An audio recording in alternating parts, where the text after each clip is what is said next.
La unificación de las tribus, 1206. En las vastas y agrestes estepas de Asia Central, donde el frío y las tormentas de nieve parecen dominar la tierra, un joven líder se alzaría para cambiar el destino de las tribus nómadas que habitaban esta región. Este hombre sería conocido como Gengis Khan, pero antes de alcanzar esa grandeza, nació bajo el nombre de Temujin. Su vida estuvo marcada por el sufrimiento y las pruebas que forjarían su carácter y su destino. Temujin nació alrededor del año 1162 en una familia mongola. Su padre, un líder tribal, fue asesinado cuando Temujin era apenas un niño, y con su muerte su familia quedó desprotegida, exiliada y vulnerable a la hostilidad de otras tribus. A pesar de las dificultades y las humillaciones que sufrió en su juventud, Temujin se mantuvo firme, alimentado por una sed insaciable de poder y venganza. La historia de su ascenso comienza en 1206, cuando tras años de lucha, alianzas y batallas, Temujin consiguió unificar a las tribus mongolas bajo su liderazgo. La clave de su éxito no fue solo la fuerza militar, sino su astucia política, su capacidad para formar alianzas incluso con aquellos que le eran hostiles y su entendimiento profundo de las relaciones humanas. A través de una serie de victorias y una increíble habilidad para atraer seguidores leales, Temujin se convirtió en el líder supremo de las tribus mongolas. Este acontecimiento marcó el inicio de un nuevo capítulo en la historia del Asia Central. En 1206, Temujin fue proclamado Gengis Khan, lo que significa líder universal, un título que reflejaba su ambición de unificar todo el mundo conocido bajo su dominio. Esta unificación fue un proceso complejo, en el que Gengis Khan no solo usó la fuerza militar, sino también la diplomacia, las alianzas estratégicas y un carisma sin igual para atraer a otros líderes tribales a su causa. En la Mongolia de aquella época, los grupos tribales estaban constantemente en conflicto, buscando poder, territorio y recursos. Sin embargo, Gengis Khan logró integrar diversas tribus bajo un solo estandarte, utilizando métodos que variaban desde la coerción hasta la persuasión. Su capacidad para identificar y promover a los hombres más capaces, sin importar su origen, fue fundamental para consolidar su poder. Gengis Khan instauró un sistema de mérito en el que las habilidades, y no el linaje, determinaban el ascenso dentro de su imperio. A través de su habilidad para tejer relaciones y gestionar recursos humanos, Gengis Khan no solo construyó un ejército formidable, sino también una estructura política que sentó las bases de lo que sería uno de los imperios más vastos de la historia. El imperio en expansión. Año 1211 al 1227. Una vez consolidada su autoridad sobre las tribus mongolas, Gengis Khan dirigió su mirada hacia el mundo exterior. La expansión del imperio mongol comenzó en 1211 con la invasión de China, específicamente de la dinastía Jin, que gobernaba el norte de la región. Esta campaña no fue solo una cuestión de territorio, sino también una declaración de poder, una demostración de la habilidad militar de los mongoles y un testimonio de la voluntad de Gengis Khan para desafiar el orden establecido en Asia. Gengis Khan, como líder, entendió que la guerra no solo dependía de la fuerza bruta, sino de la estrategia, la movilidad y la psicología de la guerra. La invasión del imperio Jin fue rápida y devastadora. Las tácticas empleadas por los mongoles eran revolucionarias para su época. Gengis Khan utilizó una combinación de caballería ligera, arqueros altamente entrenados y unidades de asedio para desmantelar las fortificaciones enemigas. Los mongoles no se limitaban a ataques frontales, atacaban a través de movimientos rápidos, sorprendiendo a las defensas enemigas y creando caos en las líneas de suministro. La caída de la capital Jin, Yanjing, actual Pekín, en 1215 fue un hito importante en esta campaña. La ciudad fue sitiada, tomada y devastada. Los defensores del imperio Jin no estaban preparados para enfrentar la rapidez y la dureza de los mongoles. La caída de Yanjing fue solo una de muchas victorias que Gengis Khan y su ejército lograron en su ruta de expansión. No solo China fue conquistada bajo su mandato. Gengis Khan extendió su poder hacia Asia Central, derrotando a las tribus turcas y persas que se interponían en su camino. En 1219, Gengis Khan lanzó una de sus campañas más brutales contra el imperio Khwarezmiano, ubicado en lo que hoy son Irán, Uzbekistán y Turkmenistán, después de que los mercaderes mongoles fueran asesinados por el gobernante local. Este ataque dejó una estela de destrucción, y los sobrevivientes del imperio Khwarezmiano no solo sufrieron la pérdida de su tierra, sino también una humillación sin igual. La expansión de Gengis Khan fue imparable. En 1227 su imperio se extendía desde el norte de China hasta las puertas de Persia. Gengis Khan había transformado a los mongoles de un grupo de tribus nómadas a un imperio multinacional que dominaba vastas regiones. Su ejército, aunque compuesto principalmente por caballeros a caballo, fue respaldado por una infraestructura de comunicaciones, inteligencia y logística que le permitió mantener el control sobre un territorio de tal magnitud. Aunque las campañas fueron devastadoras y a menudo brutales, también fueron un reflejo del método con el que Gengis Khan extendió su influencia, unificando regiones respetando las estructuras existentes cuando convenía y utilizando a los pueblos conquistados como parte integral de su maquinaria. La fuerza militar y la innovación. El éxito de Gengis Khan no solo se debe a su capacidad de liderazgo y estrategia, sino a la formidable fuerza militar que creó. Su ejército estaba compuesto principalmente por caballería, pero lo que lo distinguió fue la capacidad de organizar y utilizar esa caballería de una manera innovadora. Los mongoles se convirtieron en maestros del arco montado, una habilidad que les permitió conquistar grandes territorios en un corto periodo de tiempo. Gengis Khan implementó un sistema militar basado en la disciplina, la movilidad y la flexibilidad táctica. Los soldados mongoles eran expertos en montar a caballo y disparar flechas a gran velocidad, lo que les daba una ventaja considerable en el campo de batalla. Los arcos compuestos que usaban los mongoles eran más potentes y precisos que los tradicionales, permitiendo que los guerreros dispararan desde largas distancias con gran efectividad. La habilidad de los arqueros a caballo era tal que podían disparar flechas incluso mientras cabalgaban a toda velocidad. La movilidad de las fuerzas mongolas era esencial para su éxito. Gengis Khan entendió que la guerra moderna no dependía de una gran concentración de tropas en un solo lugar. En lugar de eso, sus ejércitos estaban diseñados para ser rápidos, impredecibles y letales. Los mongoles usaban un sistema de señales visuales y mensajeros montados, lo que les permitía coordinar movimientos a través de vastos territorios. Esta red de mensajeros, conocida como YAM, fue un precursor de los sistemas modernos de comunicación. Otra de las grandes innovaciones de Gengis Khan fue su uso de las unidades especializadas. Además de los arqueros a caballo, el ejército mongol contaba con expertos en asaltos y asedios, utilizando máquinas de guerra como catapultas y torsiones. Gengis Khan también adoptó tácticas de psicología de guerra, utilizando el terror para intimidar a sus enemigos. Cuando atacaba una ciudad, los mongoles no solo buscaban la victoria militar, sino que destruían la moral del enemigo al mostrar la magnitud de su poder y la brutalidad de su ejército. La organización interna del ejército mongol fue otro factor clave para su éxito. El respeto por las religiones. A pesar de ser conocido como un conquistador implacable, Gengis Khan tenía una visión sorprendentemente progresista en cuanto a la tolerancia religiosa.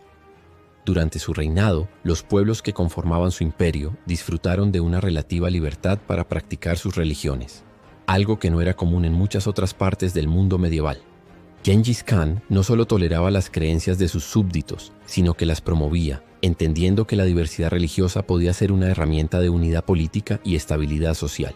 El imperio mongol fue el hogar de budistas, musulmanes, cristianos nestorianos, taoístas, confucianos y chamanistas. En lugar de imponer una religión oficial, Gengis Khan permitió que cada grupo continuara con sus prácticas, siempre y cuando no interfirieran con la autoridad del Estado. Esta tolerancia no era gratuita, sino parte de una estrategia que buscaba evitar rebeliones internas y fomentar la lealtad de los pueblos conquistados. En su corte se encontraban sabios y líderes religiosos de distintas confesiones. Incluso se organizaban debates teológicos entre representantes de diferentes religiones bajo la mirada del Khan. Esto no solo demostraba su apertura mental, sino también su deseo de comprender a los pueblos que gobernaba. Para Gengis Khan, el poder venía del conocimiento, y conocer las creencias de los demás era una forma de dominarlos con inteligencia, no solo con la espada. Su política de tolerancia religiosa fue continuada por sus descendientes, quienes incluso fomentaron el desarrollo de las rutas comerciales que conectaban Europa y Asia, facilitando el intercambio cultural y espiritual. La famosa ruta de la seda floreció bajo el imperio mongol, y junto a las mercancías también viajaban ideas, religiones y saberes. Gengis Khan entendía que un imperio duradero debía apoyarse en estructuras flexibles, donde el respeto mutuo y la convivencia permitieran que muchas culturas prosperaran bajo un mismo mando. La organización del imperio, ley, mensajeros y comercio. Cuando las flechas cesaban y el polvo de la batalla se asentaba, comenzaba otra conquista, la del orden. Gengis Khan no solo fue un genio militar, también fue un constructor de sistemas. Su imperio, vasto y diverso, necesitaba algo más que fuerza para mantenerse unido. Por eso, detrás del rugido de los caballos, se escondía una estructura administrativa brillante que dejó atónitos incluso a sus enemigos. Uno de los pilares fue el yasa, un código de leyes no escrito, recopilado a partir de decretos de Gengis Khan. Aunque hoy en día no conservamos el texto exacto, las fuentes chinas, persas y árabes coinciden en su rigor y eficiencia. El yasa establecía normas para el combate, el robo, el adulterio, el espionaje y hasta para cómo se debía repartir el botín. La traición, por ejemplo, se castigaba con la muerte, y el adulterio, tanto en mujeres como en hombres, podía terminar con ejecución. Pero no todo era brutalidad. El yasa también protegía a los pobres, prohibía la esclavización de mongoles y promovía la meritocracia. Uno de los sistemas más impresionantes del imperio mongol fue el yam, una red de mensajeros montados que podía recorrer hasta 400 kilómetros en un solo día. Funcionaba como un sistema postal imperial, con estaciones cada 25 a 40 kilómetros donde se encontraban caballos de reemplazo, provisiones y seguridad. A través del yam, Gengis Khan podía enterarse de lo que pasaba en los rincones más lejanos del imperio en cuestión de días. Para los estándares del siglo XIII, esto era casi ciencia ficción. La economía, por otro lado, floreció como pocas veces en la historia. Bajo el control mongol, se estableció la llamada Pax Mongólica, un periodo de relativa paz y seguridad en la ruta de la seda. Por primera vez en siglos, un comerciante podía viajar desde el Mar Amarillo hasta Constantinopla sin temor a asaltos. Los productos de China, Persia, India y Europa circularon como nunca. Los mongoles promovieron el uso de papel moneda en algunas regiones, aceptaron múltiples monedas y mantuvieron bajos los impuestos para los mercaderes. Incluso protegían a las caravanas con soldados imperiales. Pero no todo era control centralizado. Gengis entendía que gobernar desde una sola capital era imposible. Por eso, permitió que los pueblos conquistados mantuvieran parte de sus autoridades locales, siempre y cuando juraran lealtad y pagaran tributo. Se crearon sistemas de diezmo y registros, y se empadronaron aldeas y clanes. Incluso existían inspectores que recorrían el imperio recopilando datos y asegurando que los funcionarios no abusaran del poder. Esta combinación de mano dura con libertad comercial, de meritocracia con control férreo, convirtió al imperio mongol en uno de los más eficientes de la historia. Donde antes había caos tribal, ahora había un orden que cruzaba desiertos y montañas. La vida cotidiana mongola, desde las yurtas al código de honor lejos de los campos de batalla, la vida del mongol común transcurría en las yurtas, las viviendas circulares hechas de madera, fieltro y lana. Estas estructuras, portátiles y resistentes, simbolizaban la esencia del pueblo: movilidad, resistencia y conexión con la tierra. Vivir en una yurta era vivir en movimiento, con el cielo como techo y el viento como compañía. La sociedad mongola era esencialmente nómada. Criaban caballos, ovejas, camellos y yaks. La carne, la leche y el cuero eran sus principales recursos. Uno de los alimentos más tradicionales era el kumis, leche de yegua fermentada. El cuero se usaba para todo: ropa, recipientes, armaduras, incluso botes. La dieta era simple pero energética. El clima extremo del Asia Central no permitía lujos. Las familias se organizaban en clanes y dentro de cada clan los lazos eran fuertes. Las decisiones importantes se tomaban en conjunto y se respetaba la jerarquía: el padre, los ancianos y luego los jefes de clan. Sin embargo, el rol de la mujer en la sociedad mongola era mucho más activo que en muchas culturas contemporáneas. Las mujeres podían dirigir caravanas, administrar recursos y, en caso de necesidad, empuñar armas. Se sabe que algunas lideraron clanes enteros cuando sus maridos morían en batalla. Un valor esencial para los mongoles era el honor. Robar a otro mongol era imperdonable. Ser hospitalario, compartir la comida y respetar a los ancianos eran normas no escritas pero profundamente respetadas. La traición era despreciada y la valentía era una virtud. En tiempos de guerra, el deshonor podía manchar no solo al guerrero sino a su clan entero. El arte también tenía su lugar. Las canciones épicas, conocidas como Ur-Gindu, contaban las hazañas de héroes y batallas. Las historias pasaban de generación en generación, no en libros, sino en la voz de los ancianos y bardos. El instrumento más común era el morin kur, una especie de violín de 2 cuerdas decorado con una cabeza de caballo. Su sonido evocaba el viento de las estepas y la memoria de los ancestros. La religión mongola antes del budismo era chamánica. Creían en los espíritus de la naturaleza, en los ancestros y en el cielo eterno, el Tengri. El chamán era el intermediario entre el mundo de los vivos y el de los espíritus, y tenía un lugar especial en las decisiones del clan. Esta era la vida mongola cuando no se conquistaban imperios. Una existencia dura, pero libre, sencilla, pero llena de significados. una cultura que vivía en movimiento, pero que dejó una huella profunda en la historia humana. La fragmentación del imperio y los kanatos. A la muerte de Gengis Khan en 1227, el mundo quedó en vilo. Había muerto el mayor conquistador de su tiempo, pero su legado apenas comenzaba. Su imperio, dividido entre sus hijos y nietos, se expandió aún más, pero también empezó a fragmentarse. Así nacieron los kanatos, reinos mongoles autónomos que, aunque compartían raíces, a menudo se enfrentaron entre sí. El primer heredero fue su hijo Ögedei, quien continuó las campañas en Asia Central y llegó hasta Europa del Este. Bajo su mando, los mongoles asolaron Rusia, Polonia y Hungría. Pero tras su muerte en 1241, comenzó una danza peligrosa de sucesiones. Los nietos de Gengis, en lugar de unir fuerzas, comenzaron a competir. Surgieron 4 grandes kanatos. El Kanato de la Horda de Oro en Rusia y Ucrania, fundado por Batu Khan. El Ilkhanato, en Persia, liderado por Hulagu. El Kanato de Chagatai, en Asia Central. El Gran Kanato de Yuan en China, fundado por Kublai Khan. Aunque todos reconocían a uno como Gran Khan, la unidad era más simbólica que real. Las guerras internas, las diferencias culturales y las ambiciones personales convirtieron al imperio en una red de estados aliados por la sangre, pero divididos por la política. Algunos kanatos adoptaron religiones diferentes. El Ilkhanato se volvió musulmán, el Yuan adoptó el budismo tibetano. Incluso sus sistemas de escritura, lenguas y monedas empezaron a variar. Esta diversidad enriqueció la cultura, pero debilitó la unidad. Aún así, estos reinos mongoles influyeron profundamente en la región. La Horda de Oro dominó Rusia por siglos. El Ilkhanato estableció bibliotecas, observatorios y protegió a sabios.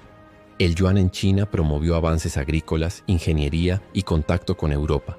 La fragmentación del imperio fue inevitable, no por debilidad, sino por la inmensidad de su legado. Gengis Khan había conquistado más tierra que ningún otro hombre. Pero mantenerla unida era otra historia. El legado de Gengis Khan y la sombra que dejó en la historia. Hoy, siglos después de su muerte, Gengis Khan sigue siendo una figura rodeada de mito, temor y respeto. Para algunos fue un bárbaro implacable que arrasó ciudades y masacró pueblos. Para otros, un líder visionario que unió tribus dispersas y fundó una civilización que conectó Oriente y Occidente como nunca antes. Su legado es innegable.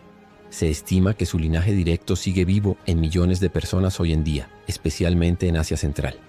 En Mongolia, su imagen está por todas partes. Estatuas, billetes, monumentos. Es un símbolo de orgullo nacional, el padre fundador de la nación. Pero su influencia fue mucho más allá.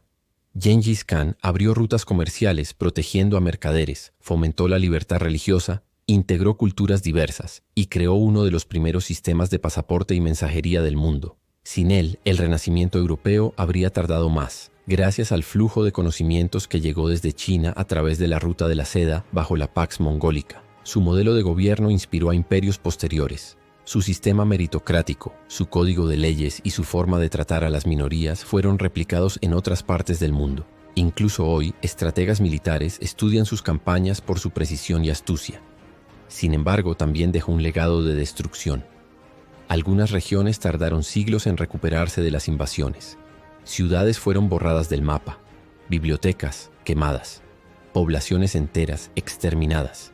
Gengis Khan fue, como todo gran personaje de la historia, una contradicción viva, civilizador y destructor, héroe y verdugo, padre de imperios y sombra de catástrofes. Y quizá en esa dualidad reside su grandeza.